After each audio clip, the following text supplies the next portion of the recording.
Hey, what's up, tribe? Welcome to another episode of the TFC Audio Project Down Under. In this episode, we talk all about natural movement. So we go through the characteristics and the different types of natural movement, why it's so relevant to health and performance, even in the modern environment, the principles of efficiency and effectiveness, and some tips to help you integrate more natural movement into your life. This week's episode is sponsored by TFC Events. Connect through movement and play at one of our in-person workshops with a focus on simple, powerful methods for improving foot function, mobility and balance, all while having lots of fun. These are the perfect way to dip your toe into the barefoot life. The first for 2021 will be held in Brisbane on February 27. There's some details in our show notes on that. And if you can't make that one, we'll be coming to a city near you soon enough. And if you're keen to host, we'll also run private workshops. So get in touch.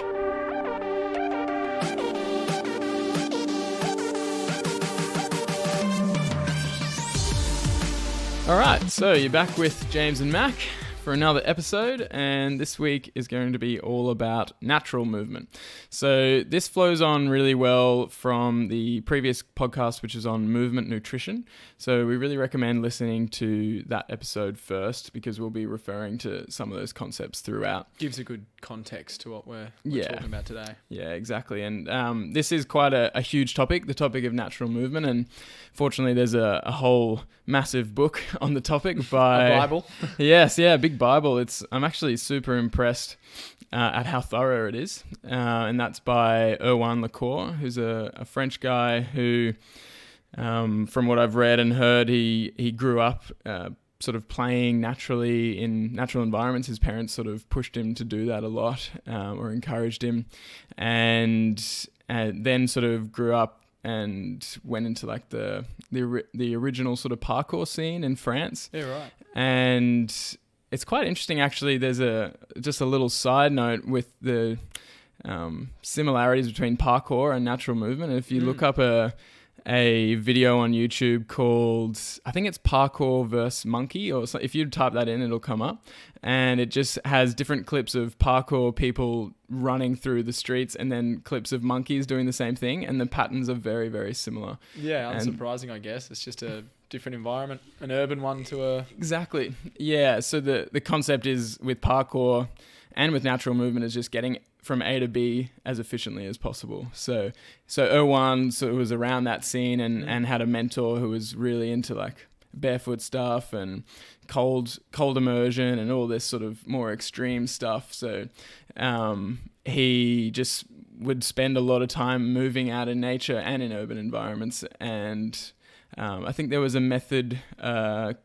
There was a guy, Georges Herbert, a French guy who developed something called the method Naturale, which was actually applied to the armed forces over there as well. So getting into a lot of obstacle courses and things like that. And I think Erwan has adapted some of that and sort of created more of a structure around it, or created his own structure based on his own experiences and analysis. Put it all in a book. Yeah. I think it took him a while to write, and it would have looking at it.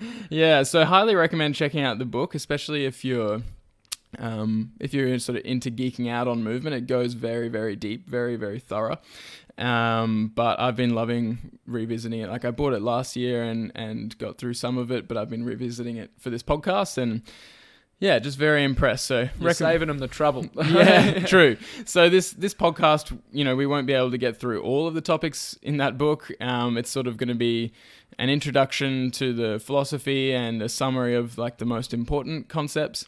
And then we'll sort of delve into different aspects of it through some future podcasts as well. Yeah, because it's pretty central to a lot of the things that the Foot Collective Australia is all about, and a lot of the philosophies that we're trying to get across. Oh, 100%. Yeah, I mean, really what we're trying to do is restore the natural movement and natural function of the foot. And, you can't really separate the foot from the rest of the body. So it's just starting at the feet really is what we're about, because they're so neglected in modern society. But yeah, Erwan, I know he's been talking about the benefits of barefoot and balancing on things for years and years, like decades. Obviously far before the Foot Collective was even around. So he's sort of one of the original dudes who was advocating it. And in his book, there's heaps of things on balancing on 2x4s and things like that. And I've actually done a MovNat course. So he also created a method called MovNat. And I've done the instructional, like the certification, I suppose. And there was a lot of balancing and footwork and stuff in there as well. So yeah, very cool resources to check out. And we'll talk a bit about more about them at the end as well. So I guess probably start with a definition then to get straight into it. Yes, let's. So I'll just start with a quote from Erwan, which is, if we're looking for a method of exercise that would be relevant to our biology, we need to look into the collective movement past of our species. So the idea there is that our genes really expect certain amounts of movement, certain types of movement, and certain variety of movement, which is exactly what we discussed in the previous podcast. Yeah. And the reason those genes expect that is because for the bulk of our evolution, we've been moving a certain way. So throughout our whole evolutionary history, then we've been doing certain things either instinctually, as we develop through infancy, we start to play with different movement patterns. No one's coaching us to do that. But those patterns end up allowing us to survive in a natural environment. And obviously the act of survival in a natural environment includes all of these natural movements. Of course. And so examples of those kinds of movements would be like rolling and crawling and even just sitting on the ground and squatting, walking, running, jumping, throwing, balancing, climbing, wrestling, sort of fighting is all sort of natural movements that we would have to do in order to survive. And you can imagine getting all of those movements frequently in different ways and different environments would provide an optimal movement nutritious diet. Or an optimal nutritious movement diet. And in a sense, it could be argued that any movement is natural. And so, yes, all those movements... I guess that's the catch, isn't it?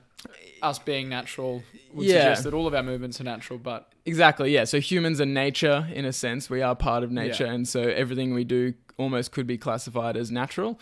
And so, things like dancing or strength training or different things could be even seen running as, itself the way we run today could be seen as natural, but Erwan has done a really great job of defining natural movement with a set of characteristics and principles that just make logical sense to sort of tie it all together and to exclude some movements from the definition of natural and to include others. To give people a better understanding of what they're doing and how they should be doing it. Because it is good to have those definitions, and I think he's really done a great job of creating that list and that definition. But just to give some context as well, is naturalness or unnaturalness doesn't necessarily mean good or bad. It's not that a natural movement is good because it's natural. It's just that our genes expect these natural movements, for one.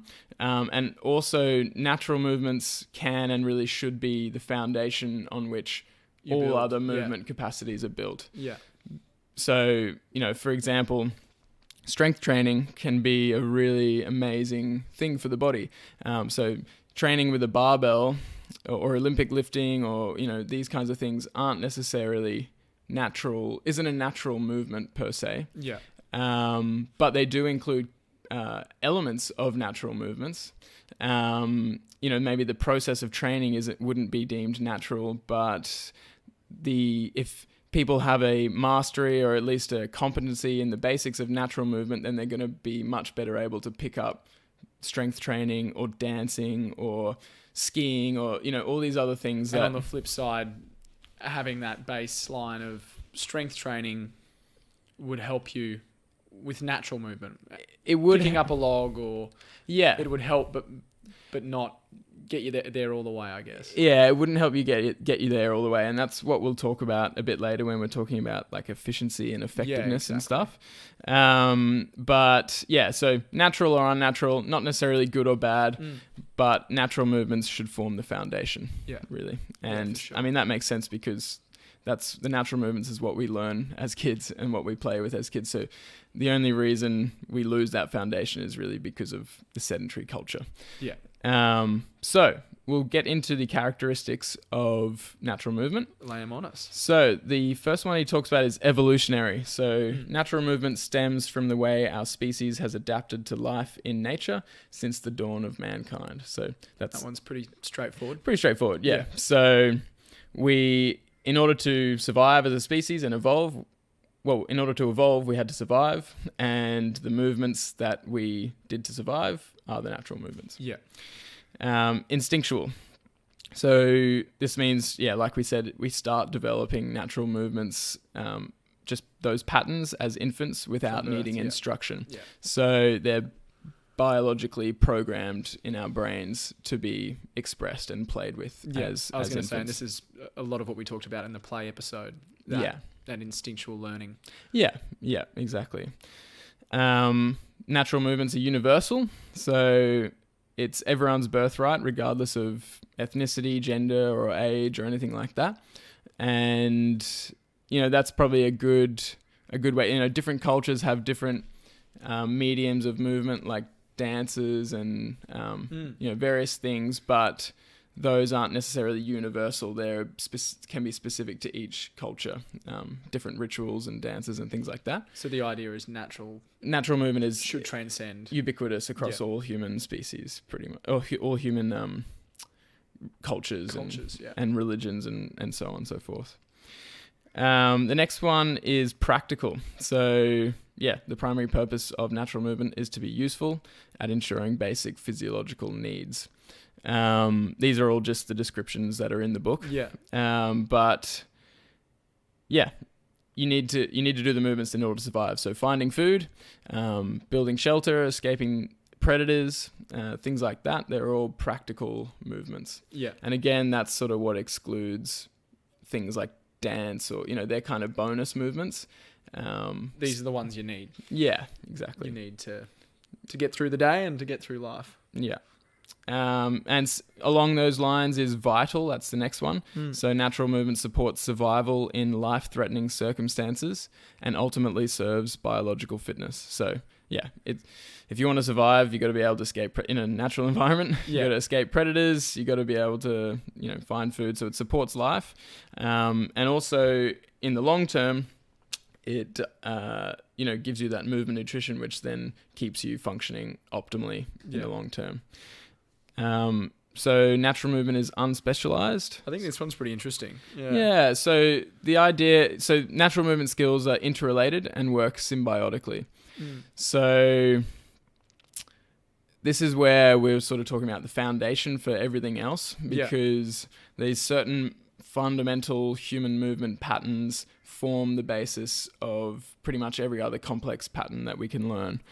And a lot of it, I guess, you can't look at them individually as sole movements. There's a lot of flow between those movements in a natural environment. Yes, exactly. Yeah, and the only reason to really break it down is for the learning process for people who have been out of touch with it. But having this very broad, unspecialized foundation of movement is pretty big. And these days we're seeing the complete opposite in the sort of radical specialization, if you will. So people playing only a certain sport or only doing a certain type of activity, and they pay the price for it with overuse injuries and acute injuries and things like that wouldn't happen if they had that foundation. And the variability, which comes back to that movement nutrition. It's interesting when you say unspecialized. You think back to being a child and climbing a tree for the first time, and a new tree that you hadn't climbed before. And I guess if you had been taught a specific type of movement to climb a tree, you probably wouldn't be able to climb that different type of tree.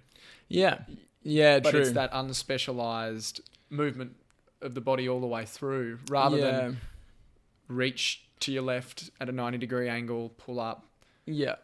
Same with jumping or climbing, any of those natural movements. The unspecialized flow between them is which really feeds into the next characteristic, which is adaptable. And so, if someone only taught you the proper way to do a pull-up or something like that, like a gymnastic pull-up or a kipping pull-up in CrossFit or something like that, you probably wouldn't be able to climb a tree in the same way as someone who'd just done unspecialized adaptable practice climbing a tree. Yeah. Sure, the capacity of the pull-up, learning the pull-up and everything would help, but it's all about that adaptability as well. So natural movement adjusts to the diverse contextual variables and demands of the real world. So it flows on very well from the specialization topic, because so many sports and the culture these days is I'm a yogi, or I'm a soccer player, or I'm a runner, or I'm a this or that. I'm a biker, but that really doesn't leave much adaptability at all. We need to be movers in general. General movers, and again, that then leads into the next one, which is environmental. So natural movement originally developed as adaptive behavior for the diverse natural environments in which early humans lived. So we had to be working through lots of different environments, different textures, surfaces, different like availability of food, different weather patterns, and all of these things. So being adaptable to those different environments was really the key. And these days we sort of live in a zoo, more of like a zoo environment. And that really changes the way we interact with the environment. And limits the learning capabilities, because it's very repetitive, the environments that we put our bodies through. Yes. Whether it's at the gym or... it's just flat level ground, a lot of, climate control and safety, risk managed, controlled variables, all these things, everything's sort of flat and level and square, whereas nature's very different. So that's a really interesting one, the environment that you put in, and put yourself in. Pretty crucial one. Very. Then there's progressive. So natural movement capability is developed and should be maintained over time. So this just means that there's increasing levels of complexity and intensity that can be explored through natural movement. So it's not just, one thing or it's not just rolling, it's going from rolling to sitting to crawling to squatting to, walking to running. They all sort of flow into each other. And they can become more and more complex and more intense. So it's, you should be able to train them progressively. So the next one is efficient. So this is natural movement tends to meet the level of performance necessary for maximum effectiveness, energy conservation, and safety. So, I mean, that's kind of self-explanatory, really. You want to be doing the best job for the minimum amount of energy and for the, in the safest way possible. And in natural environments and survival contexts really favor efficient movement. If you're doing things unsafely or using too much energy or just not doing as good a job as you could, then you're going to end up dying. Survival rate's not great. You're not basically. So nature really rewards efficient movement. And the next one is mindful. So this is basically just paying attention to what you're doing, and that's what can ensure efficiency. So attention ensures efficiency is what he describes it. And that makes a lot of sense, because if your mind is completely elsewhere, or you're too caught up in thinking about something else, and you're not paying attention to what you're doing or what's happening in the environment, then something about efficiency is going to go out the window. Of course. If not all of the principles. All of the above.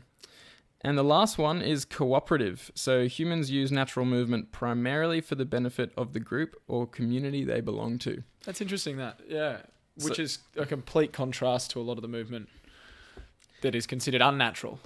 True. It's a good point. And a lot of people sort of go to the gym, chuck their headphones in, work out, and it's for themselves. It's for that I guess more egoic kind of like, I want to lose fat or gain muscles or this and that so I can look good. But often it's not really with the thought in mind of, oh, I can better help my, family move house, or I think a big part of natural movement is that it allows you to perform a lot better in, say, an emergency situation, or just to be able to be helpful to people and useful, which is an overlooked part of movement, I think, but you really notice when you can be useful to someone with your movement.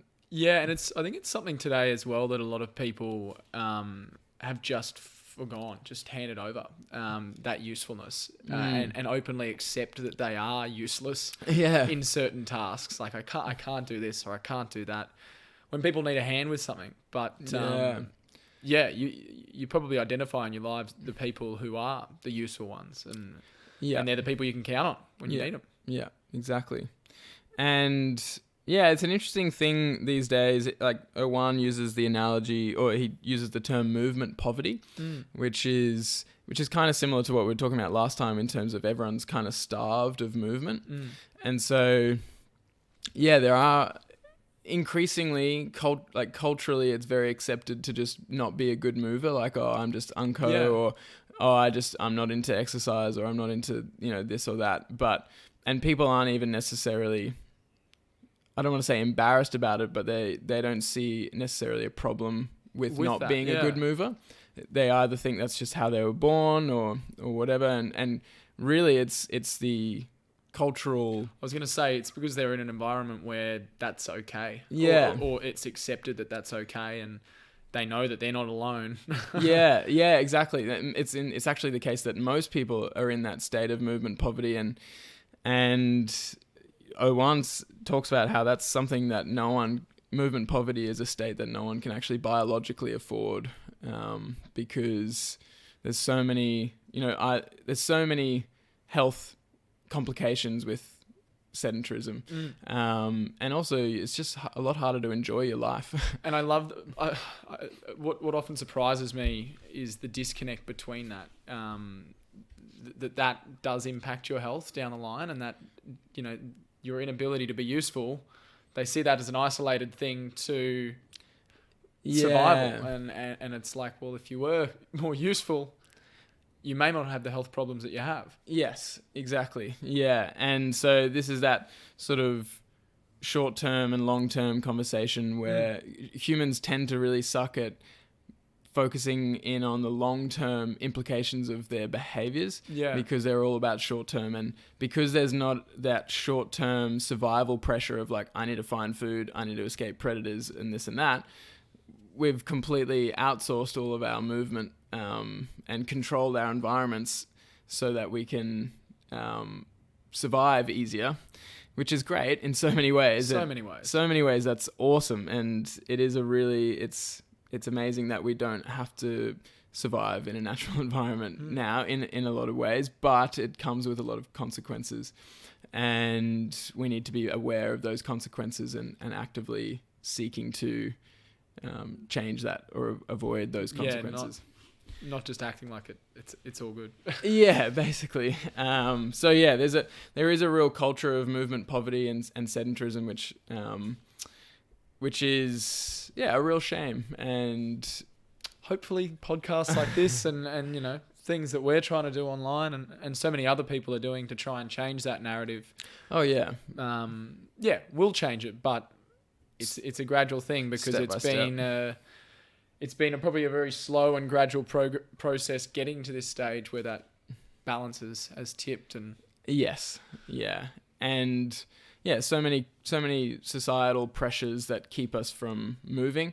But the key is if you are aware of that, and if you are motivated to change that in some way, then it's very possible. In this day and age, we don't have to move to find food or escape predators, but we do have a lot of areas and environments that can facilitate us practicing these natural movements if we want them, like nature. Of course. So let's look at effectiveness and efficiency and sort of delve a bit deeper into that. So basically when it comes to movement, you can there's two domains, so efficient movement and effective movement. Yeah. And they overlap a lot, but basically it's the difference between getting the job done versus how you get the job done. Yeah. So effective is like, I want to lift that log up, and you go and lift it up. Efficient is looking at how much energy did you use lifting the log up, how much impact did it have on the body? How much impact did it have on the body? So how safe was it? And yeah, like, could you lift up an even bigger log, or were you really struggling with that one? So the efficiency of it really matters as well. And so you could be inefficiently effective, where you completely you got the job done. You got the job done. You lifted it up, but you strained your back. You used a heap of energy. You're huffing and puffing, and there's no way you can go exactly. Yeah. Or there's ineffectively efficient, and so this is what I suppose most people are doing at the moment. Is the ultimate efficiency, in a sense, is not moving at all. Getting someone else to lift the log for you. Yeah, which is great. But for your biological needs, let's say you do have to lift the log, then ineffectively efficient is no good, because you need to be able to do the task for the body. Because it means when you have to one day do that task, you may not be able to do it. Yeah, you haven't practiced it, Yeah. and suddenly someone you love is trapped under a log, and you got to lift it up. And you're wishing you had lifted that log by yourself a little while ago. Exactly. Yeah. And that's one thing that's worth noting, is that no one really thinks that emergency situations are going to happen to them, like where they have to sprint or jump or climb in order to, save someone they love, or to escape danger. No one thinks that's going to happen to them until it does happen to them. And so it really does pay to prepare your body for those kinds of situations by making it physically capable. Yeah, of course. Because if you do, and you do have an emergency situation, you're going to be so grateful that you practice those movements that you needed to practice in order to be effective in that situation. Whereas if you don't, you're going to wish that you had. Yeah, basically. It's that simple. So it's just worth noting that, emergency situations happen to people all the time, every day. Every single day.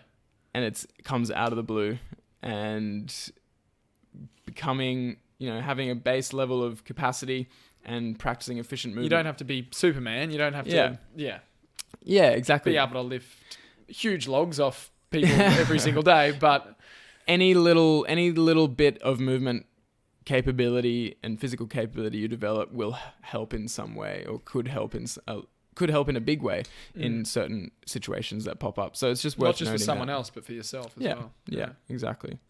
So like we talked about, the outcomes of efficient movement is you increase your safety, you conserve energy, and you improve performance. And the way you do that, he's got some, in the book, he goes through some principles of efficiency. Again, very deeply. Yes, he goes very deep into all of them. So we'll just give a bit of a summary. But those principles are position and breathing.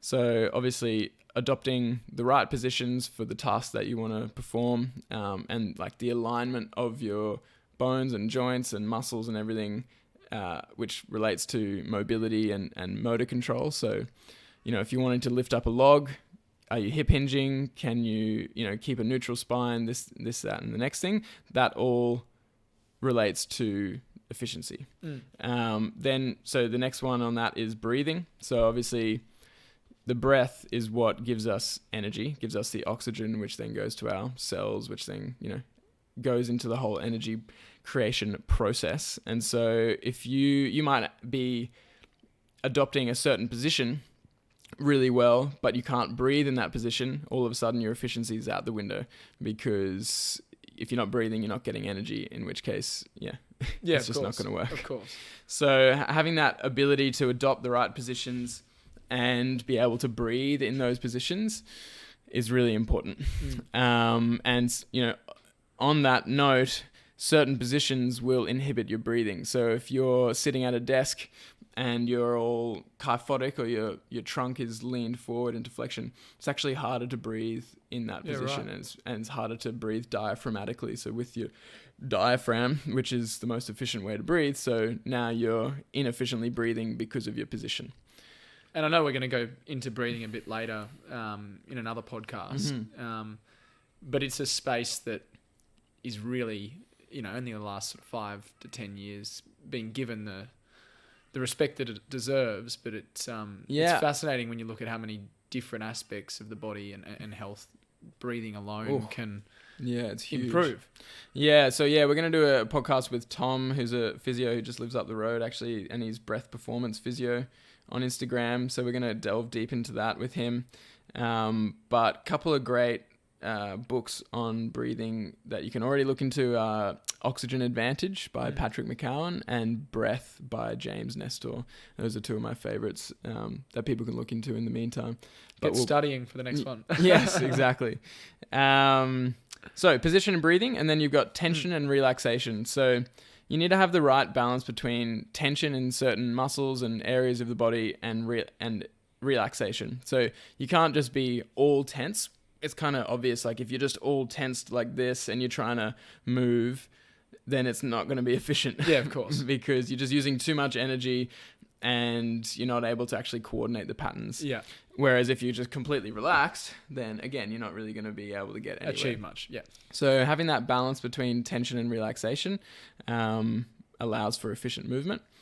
And often that has to change like that. So if you're a sprinter, for instance, you're moving really quickly and there's sort of quote unquote a lot of tension in the body, but there's also a whole heap of relaxation going on very quickly. It's that swapping between tension and relaxation very quickly that creates the speed. Yeah, true. And if you talk to like swimmers top sprinters and athletes, they'll tell you a lot of it is being able to relax the right areas of the body in order to increase the speed, which is interesting. Yeah, real interesting.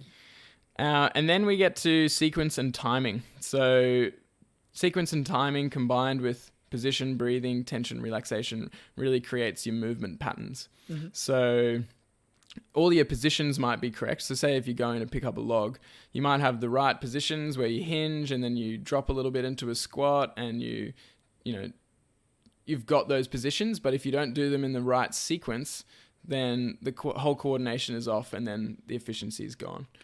It's funny with all of these things that he's breaking down, they seem so simple, but when you're thinking about it, it's so good that he's been able to break them down into this concise and straightforward way of thinking about it. Yeah.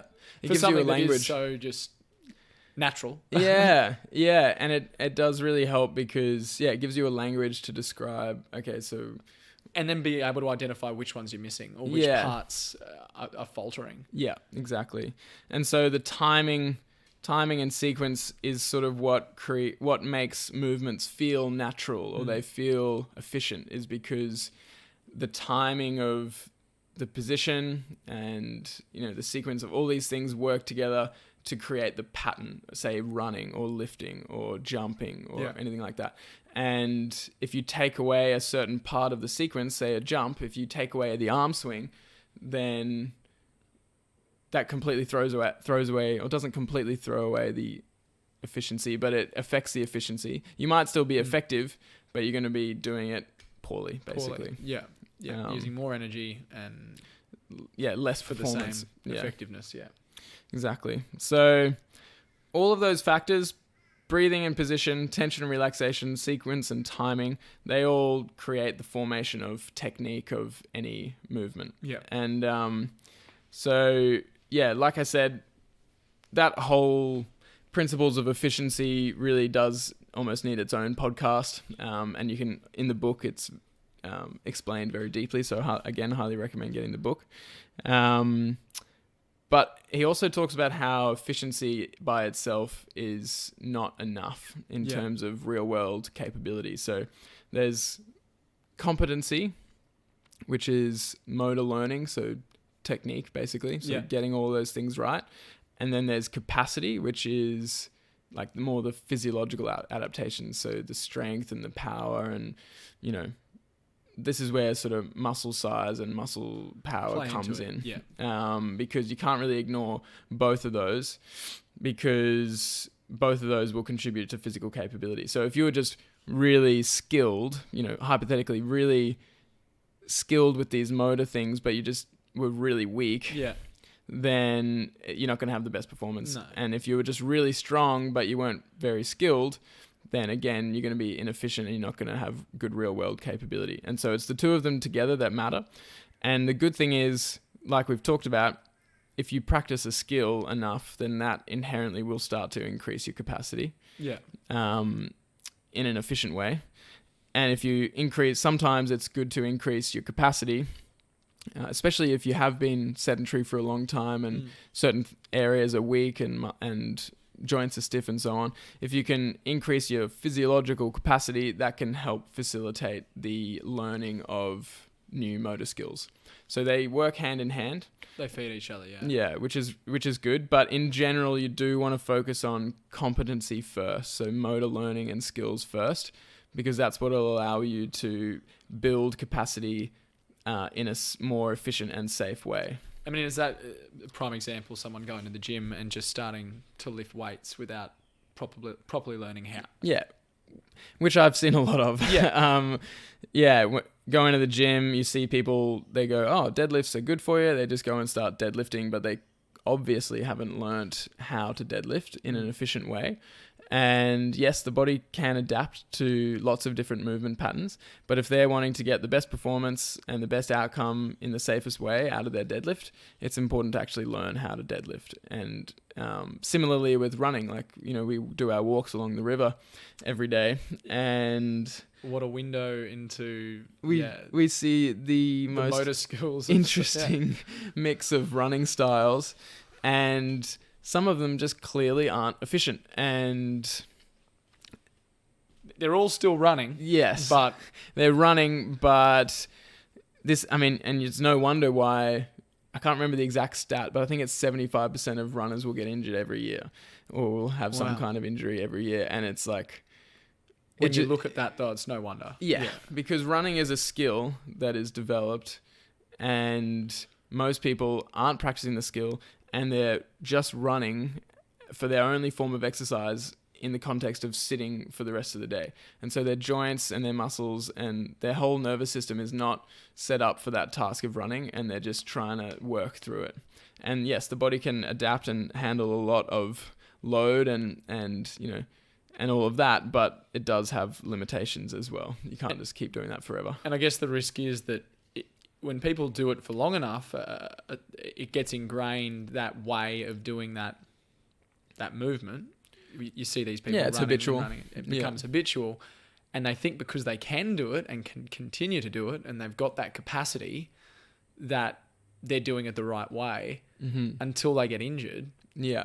And then they wonder what happened and what went wrong. I was just running. Yeah, exactly. And then it's not having that awareness of, because it really does take conscious effort in order to change that running pattern and that style, and to really work on that, and to change the mobility of your body that is sort of inherent in changing the running style as well. So there's a whole lot of factors, and we'll talk a bit about that a bit more when we chat about the method. But the other part of efficiency that matters, that's important to think about, is just contextual proficiency. So yes, you might be a really efficient mover, and you've got all your breathing and position and sequence and timing all down pat. But if you don't have good situational awareness, and you're not adaptable, then the efficiency doesn't matter as much. So he just uses the example of you could be the most efficient runner, but if you're running in the wrong direction, it doesn't help much. Yeah, of course. So having an awareness of what actually needs to be done and what's going on in the environment, and therefore how you might need to change. Do you need to adopt a slightly less efficient pattern in order to adapt to the environment? Then, that's what actually helps you survive. So contextual proficiency matters a lot. And I think the way to get that these days is just exposing yourself to different environments, especially natural environments, and purposely exposing yourself to some stressful and some risky situations, some more risky situations, can help you build that situational awareness. So climbing a tree really forces you into the present. We experienced that not too long ago, doing a tree climbing session with Liam, our mate Liam, and he's like right into it. Yeah. And we see him scale up this tree, and we go to follow him, and then you get to a certain height in the tree, and you're like, this is a big old bunya pine. This thing was huge. Yeah. You're like, oh, this is really high. I really can't afford to fall off this. Yeah. And so suddenly you're very present in the moment, going, okay, what does that branch look like? How sturdy does that branch look? How far do I have to reach to get to the next one? And we asked him about that. How does he build that confidence up to just scale these trees at a rate of knots? And he spoke about that, being able to quickly identify, okay, well, looking at that branch and the thickness of that branch and how much weight I have to place on that branch and how closely my feet will be to the trunk, and all of these little bits of analysis that he does in the moment, because he has that situational awareness, which gives him the confidence then to move through those environments. Yeah. So that in itself, it's a practice, and it's a skill, is that contextual and situational awareness. And that can be like, someone might be a really proficient climber, say on a bouldering wall in a controlled environment with mats below them. But if they then go to a tree, then all of these, the whole context is different, and you don't have a mat to fall on. If you mess up, then you're going to really hurt yourself or die. So, and a prime example is, rock hopping. And I guess we're not masters of it, but even when we went camping recently with my brothers and a mate, watching them who are really good runners, I guess, in a football context or a sports context, but couldn't move through this environment with any speed. Yeah, they're going real slow, and they struggled to keep up with the pace that we were setting, mostly just because we'd practiced more natural movements and spent more time rock hopping. Yeah, that's it. And a lot of the rock hopping is another great example. It's probably one of my favorite things to do, because especially if you get some speed with it, it's risky. If you fall, then something's going to hurt.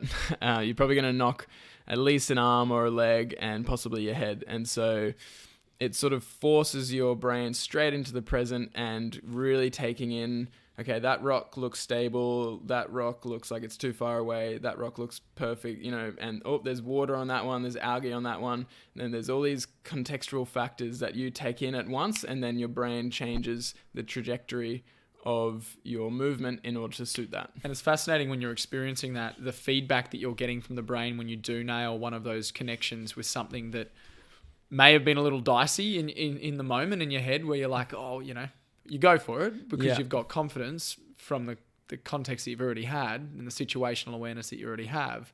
But the feedback that you get when you do nail that fuels you on for the next time that you go to do that movement. And it's same with Liam climbing trees, knowing that branch isn't gonna break, or that you've got the confidence that you put your foot in the right place. And you sort of get to know the feeling of what an effective movement is, or like what a stable surface is. You get that confidence, and you get more confidence in your ability to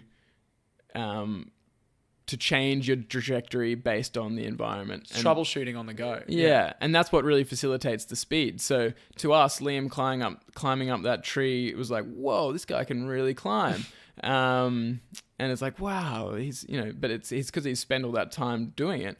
And similarly with the boys and us rock hopping, they would have been like, whoa, these guys are just screaming through here. Like, what's going on? And it's just because we've spent more time doing that, and some more time practicing natural movements in our daily life in the city as well. So it just comes down to exposing yourself to those environments and those behaviors. So that's where as well. So exposing yourself to the environment is one thing, which is really good and important, but you also don't want to just go out in nature completely unprepared, like, oh, sweet, okay, all I have to do is go out in nature and I'll figure it out. Because yes, natural movements are instinctual and they're inherent. And actually, I'll just use this quote from Erwan, which is, although natural movement is an innate instinctual physical behavior, it also requires practice to make efficiency in natural movement second nature. So we need to nurture our nature to unleash our full potential. I love that. So we really liked that quote because it just points to the fact that, yes, a lot of these natural movements are inherent in our body and are programmed for us to do. But that doesn't mean that everyone has access to efficient natural movement, especially in today's culture where we're mostly sedentary for a lot of our lives. And those two examples that we're just giving are perfect Clearly, to suggest that. Yes, exactly. So it does definitely help to have a method to learn efficient movements. And, I'm going to call it a historical method, which it's not really a method. It's just how we would have learned back then, which is monkey see, monkey do, basically. Because, like we've talked about, what you see. A natural environment facilitates or encourages efficient movement in order to survive, then a kid or, an infant human would be seeing the movements that its parents and tribe are doing and mimicking it. So we've got things in our brain called mirror neurons, which basically allow us to mimic movements really well. And so that's what it is, monkey see, monkey do. And then the kids would play with those movements together in different ways and explore those movements in different contexts and environments. And then put them into action. And eventually become a viable adult who can survive using those same movement patterns of running, climbing, throwing, wrestling. All of these things have been played with and practiced growing up, and then therefore they become efficient and effective as an adult. And so what do we see today then? So what we see today is that no one moves naturally anymore because there's none of that survival pressure. So we've lost our mirrors. True. We've lost the mirrors that we should be modeling off. We don't see natural movement occurring anymore. What we see is, quote unquote, unnatural movement, or the supplements of exercise that are being shown. And even the natural movements that we do see are either sort of disrupted by footwear or by chairs. Immobility. Yeah, exactly. So say for example running, which is one of the most natural movements that comes to most people's mind. The pattern of running, if you add a big cushioned shoe, heeled, cushioned, rigid shoe, is going to have a completely different effect on your feet and your whole body than if you weren't running in that shoe.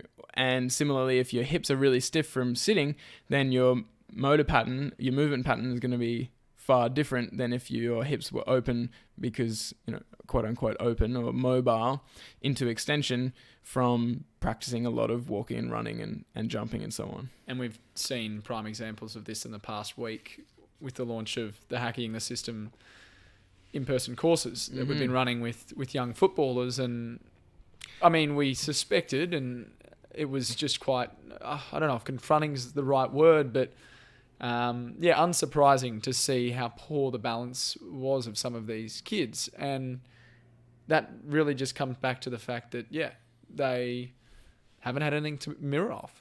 Yeah, exactly. Yeah, they haven't had the modeling, and they've been in these shoes and chairs for 5-6 years when, with these young soccer players. Probably more for shoes. Yeah. So most kids are sort of put into big chunky shoes from like 2 years old, or as soon as they start walking, pretty much. And so you can really see the effects on that. And kids should be much further along in their movement capacity.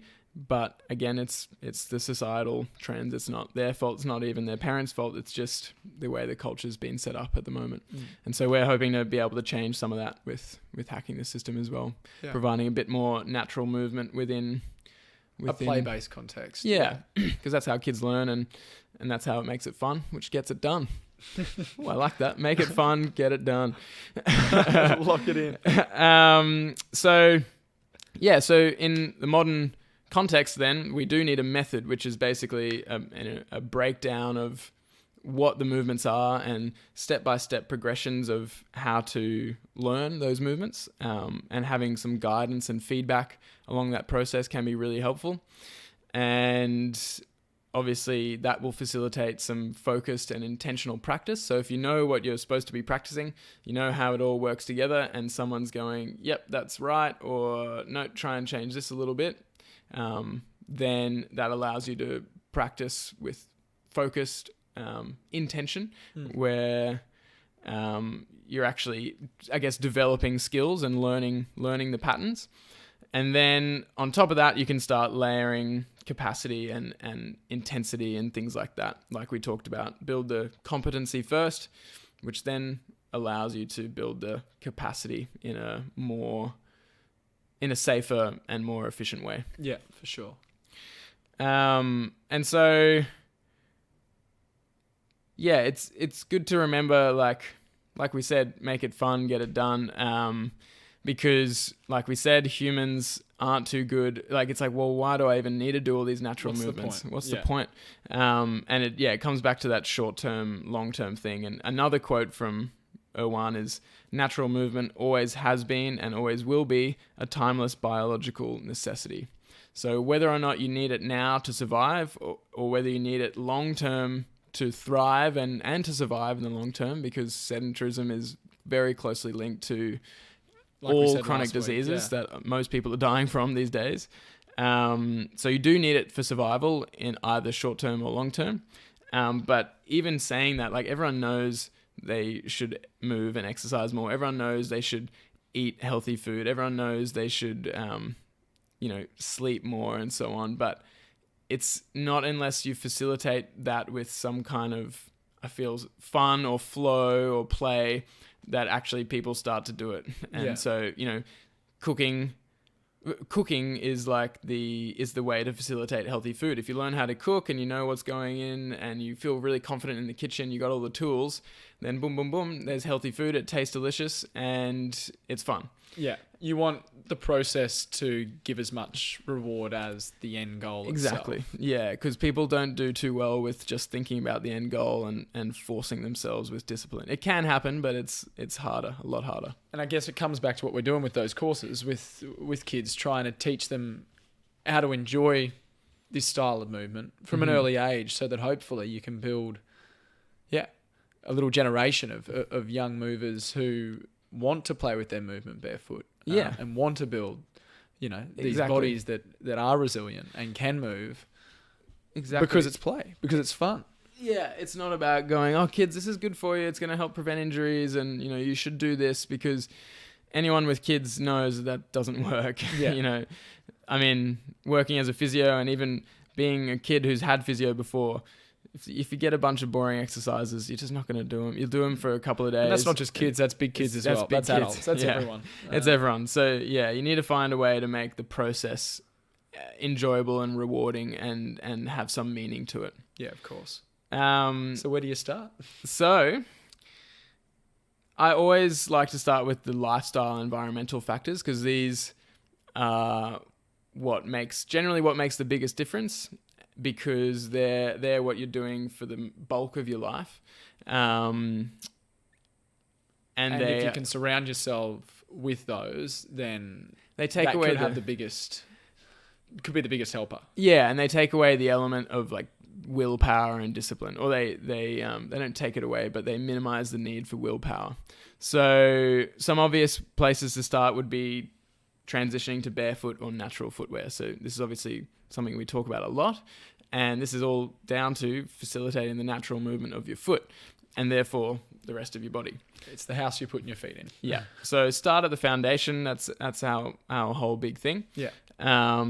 And again, just acknowledging that you may need to transition gradually and with the help of some supplements. So foot mobilizing and toe spreading and balance work and arch control work, and all of these things can help you transition. You might not be able to just strap on a pair of barefoot shoes and do everything that you had been doing for the last 20, 30, 40 years in big cushion shoes. Yeah. So we've got a resource about to come out on that as well, on helping to transition. Then the next environmental thing is normalizing and facilitating ground living. So again, this is an environmental setup. If like we've got here with all these mats set out on the ground, we're much more likely to want to come and sit on the mats because it's a comfy, clean, open space. And we've got our little tables and, all of this stuff that makes it feel nicer to be on the ground. So finding a way to facilitate that. And ground living and ground sitting is probably some of the most natural movements you can do. And that really it's a really adds good up. little hack as well, because if you can bring that into your life, then instantly it's almost like cheating. I mean, because you're getting that movement just by doing all of these other things that you normally do in your life. Yeah. When you're having dinner or watching TV or whatever you're doing, if you're forcing yourself into that ground environment, you're getting the benefits whilst doing what you would normally be doing anyway. Exactly. It's free mobility work. It's it's the difference between sitting all day in a chair and then coming home and mobilizing your hips for an hour, or just mobilizing your hips all day every day by sitting on the ground or standing on a standing workstation and so on. So normalizing and facilitating ground living. And then the other environmental design things is having balance beams or hanging bars or, hacky sacks or things around the place that facilitate the movement.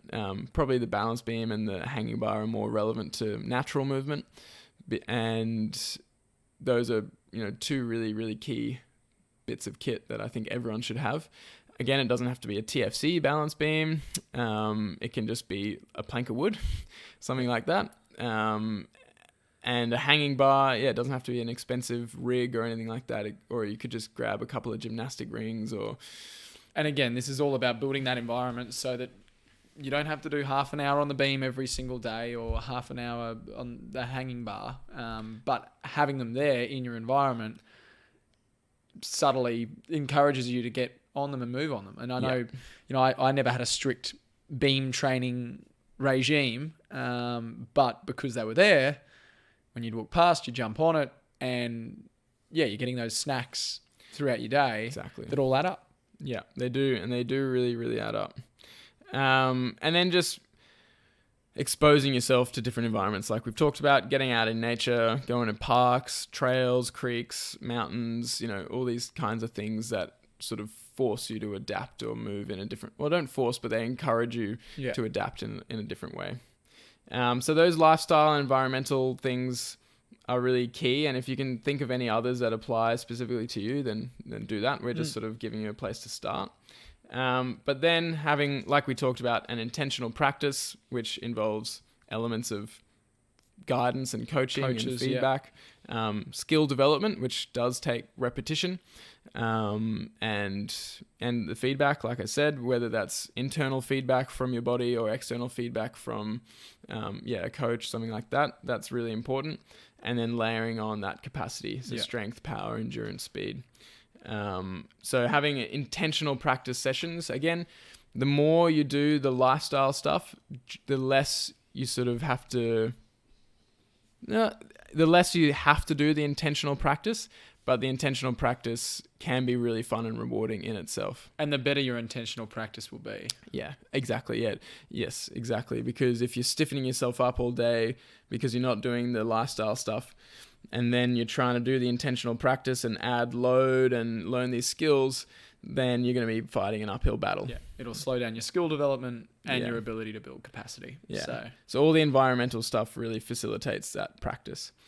And then it's just, again, down to playing. So you've learnt these new skills, you've built these capacities, you want to start exploring those new skills in different environments, again, in nature. And, it might be good to start with a more controlled environment and gradually add complexity. So you might start with just a park where you're doing some rolls and crawls and jumps, and then you might go to like a creek where you're having to climb over some boulders and step up and down and go on all fours and things like that, and then up to like a even higher complexity, like climbing a tree, which has a more element of risk and so on, and exposing yourself to these novel environments so that you can get some sort of creative problem solving going on. So you see a movement problem, quote unquote, and some kind of task that you want to achieve, like climbing that boulder or climbing that tree, and you got to figure out, okay, how can I do that? And that's where the creative problem solving comes in.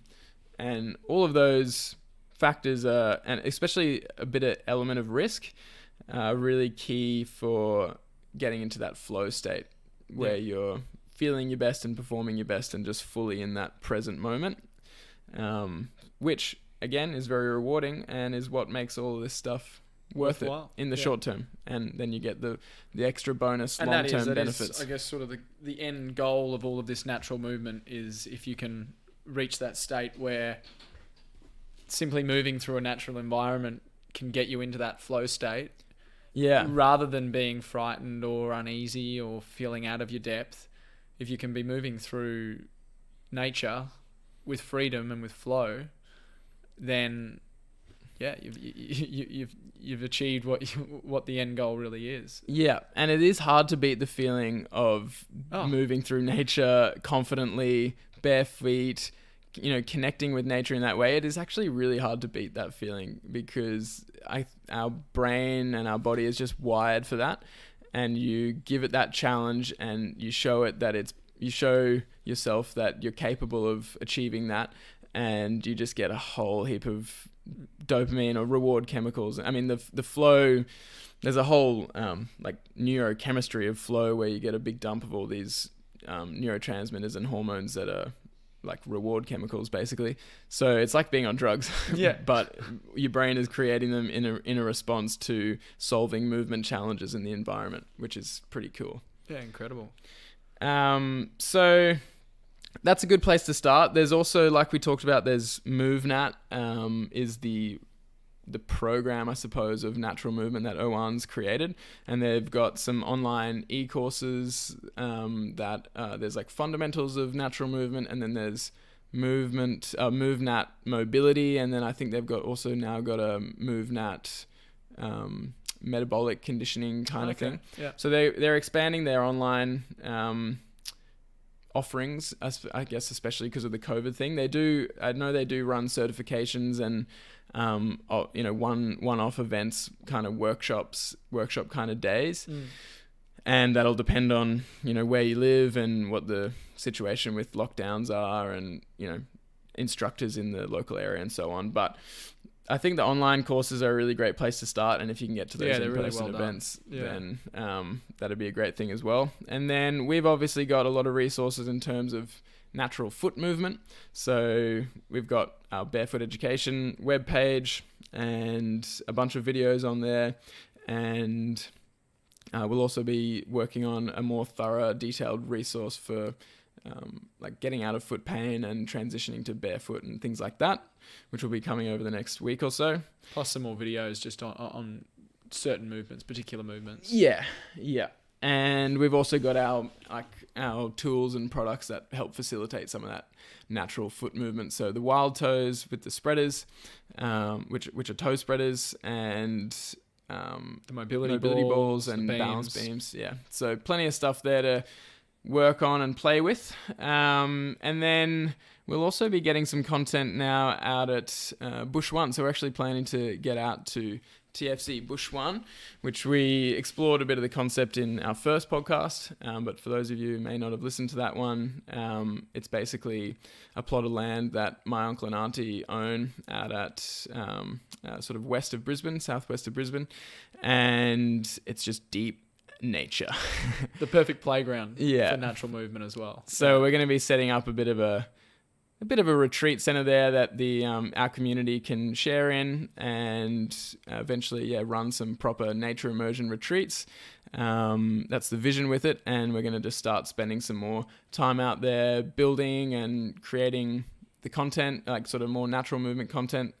And we'll be getting a lot more videos out there, especially with the rock hopping and tree climbing and stuff like that. It's the perfect backdrop for all of that. Yeah, it's ideal. So stay tuned for all the updates on that, because that could be a great way to, if you're wanting to get involved, then that can be a great way to get out in that nature and experience some of this natural movement, and sort of share in the community that we're trying to build.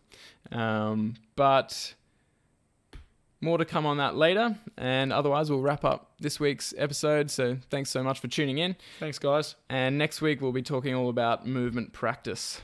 So tune in for that one.